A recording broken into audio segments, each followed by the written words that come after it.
ಬೀದಿಗಳಲ್ಲಿ bike rally ಮಾಡುವುದರ ಮೂಲಕವಾಗಿ ಮತದಾರರಲ್ಲಿ ತಪ್ಪದೇ ಮತದಾನ ಮಾಡಿ ಎಂದು ಹೇಳುವುದರ ಮೂಲಕವಾಗಿ ಈ ಒಂದು ಜಾಥಾವನ್ನು ಹಮ್ಮಿಕೊಂಡಿದ್ದಾರೆ. ನಾವು ಚಿತ್ರದಲ್ಲಿ ಕಾಣ್ತಾ ಇರುವುದು ಅಜ್ಜಂಪುರ ಪಟ್ಟಣ ಪಂಚಾಯಿತಿ ಹಾಗೂ ತಾಲೂಕು ಪಂಚಾಯಿತಿಯ ಸಂಯುಕ್ತಾಶ್ರಯದಲ್ಲಿ ಮತದಾರರಲ್ಲಿ ಒಂದು ಜಾಗೃತಿಯನ್ನು ಮೂಡಿಸುವಂಥ ಮತದಾರ ಜಾಗೃತಿ ಅಭಿಯಾನವನ್ನು ಹಮ್ಮಿಕೊಳ್ಳಲಾಗಿತ್ತು.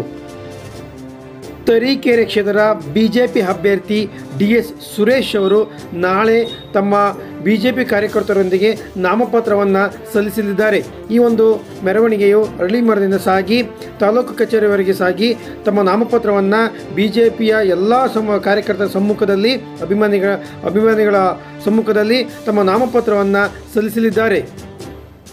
ತರೀಕೆರೆ ಕ್ಷೇತ್ರದಲ್ಲಿ ಬಿಜೆಪಿಯನ್ನು ತಮ್ಮ ಅಭ್ಯರ್ಥಿಯನ್ನು ಅನೌನ್ಸ್ ಮಾಡ್ತಾ ಆಯಿತು. ಆದರೆ ಕಾಂಗ್ರೆಸ್ ಮಾತ್ರ ತಮ್ಮ ನಿಲುವನ್ನು ತಡವಾಗಿ ಒಂದು ಅಭ್ಯರ್ಥಿಯನ್ನು ಘೋಷಣೆ ಮಾಡಿದೆ. ಈ ಒಂದು ಘೋಷಣೆಯಲ್ಲಿ GS ಶ್ರೀನಿವಾಸ್ ಅವರಿಗೆ ಕಾಂಗ್ರೆಸ್ ಒಂದು ಟಿಕೆಟನ್ನು ಸಿಕ್ಕಿದೆ. ಈ ಒಂದು ಕಾಂಗ್ರೆಸ್ ಒಂದು ಟಿಕೆಟ್ ಸಿಕ್ಕಿದ ಹಿನ್ನೆಲೆಯಲ್ಲಿ ಅವರ ಅಭಿಮಾನಿಗಳು ಸಹ ಸಿಹಿ ಹಂಚುವುದರ ಮೂಲಕವಾಗಿ ಘೋಷಣೆಯನ್ನು ಕೂಗುವುದರ ಮೂಲಕವಾಗಿ ಈ ವರ್ಷದಲ್ಲಿ ನಾವು ಈ ಒಂದು ಚುನಾವಣೆಯಲ್ಲಿ ಕಾಂಗ್ರೆಸ್ ಗೆಲ್ಲುತ್ತೇವೆ ಎಂಬ ಹರ್ಷವನ್ನು ವ್ಯಕ್ತಪಡಿಸುವ ಮೂಲಕವಾಗಿ ಘೋಷಣೆಯನ್ನು ಕೂಗ್ತಾ ಇರೋದು ಚಿತ್ರ ಕಾಣ್ತೇವೆ.